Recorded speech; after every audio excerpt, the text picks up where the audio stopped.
Okay, for this video, we're back in WordPress. We're going to take a look quickly at our dashboard. As you can see, we have a default installation of WordPress. We've installed a theme at this point. We used Genesis or StudioPress's Genesis framework and the Sleek Child theme. So that's all installed. And now I like to go through and configure all of my base settings for WordPress. So in order to find that, you just look at the very last set of tabs down here on the sidebar and go into my settings. And again, I like to just stay straight in order and go one at a time through and make sure I have all my setup done correctly. So this is the general settings. Nothing really to adjust here other than the time zone.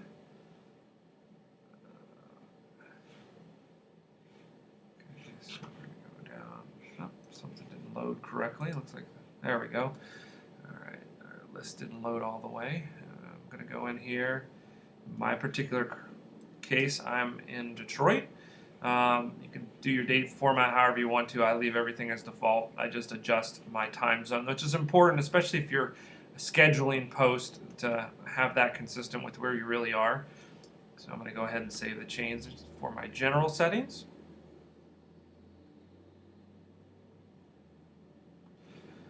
And I'm going to go down to the next one, writing. And again, not too much to change here because often I actually prepare my post inside of WordPress. I like to make this box a little bit bigger, give me some more room to write and see most of my post. Default post category, I like to switch this from uncategorized to the blog category that I set up earlier.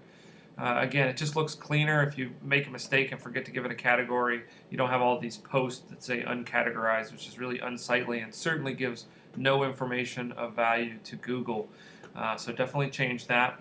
I also generally like to change the remote posting because sometimes I do use some tools. So if you use tools like Mars Edit or Evernote or any of those sort of third-party blog publication tools, you'll need to activate these different protocols. So a lot of times I will turn those on. And then the update services, this is really sufficient because it pings most of those different update services. So we're going to go ahead and save the changes. You can add some more in there. There's a whole bunch of different ping servers, but again, that one pretty much handles all of them that are important. Let's go into our reading. Again, this is the way your theme's going to operate, so I wouldn't really change much. These are sort of the assumed values that your theme will rely on, so leave everything there in reading intact. Discussion, again, not much to change here. The defaults are certainly fine. However, I do like to do this one change: automatically close comments on articles older than 14 days. And you can vary this, anywhere from 14 to 30 days. And the reason for that is because often spammers will attack older posts and put comments on them. If you go ahead and close out that comment period after there's been plenty of time for people to make comments on that post, you'll actually avoid a lot of unnecessary spam coming in. So I usually change that. You can change this to whatever. I use the Gravatar logos in my particular system, so I go ahead and put that just to indicate people if they want their face to show up on their comments, that they can go to Gravatar.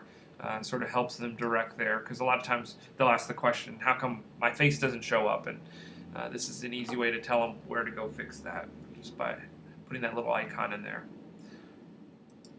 The media, again, you can leave this alone. I generally change it. I don't like to organize all my uploads by month and year based folders. It does some sort of unruly things when you try to find all those different images, because that's mostly what's going to be in this particular folder. So I like to drop all my images to just one folder area. So I definitely take this off.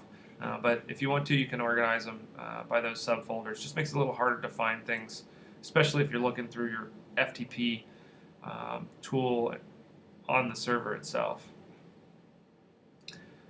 Privacy, there's nothing to tick in here, but if for whatever reason you're not showing up on the internet, you're not showing up in Google searches, you might check this. I've seen sometimes people will mistakenly block the search engines by clicking this. You certainly don't want to do that. So if you're having trouble, you might check in here. You may have accidentally clicked this, but definitely leave the default because you want to be out on the internet. That's the whole purpose of your website.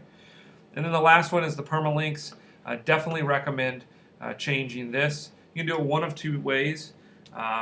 You can do, this is the one I usually do, category and post name, which will put the domain name and then whatever category you've selected and then the post name, because I like to have sort of that tiered. My categories are actually my base keywords that are most relevant to that site and that people can find information about, and then whatever the post name is.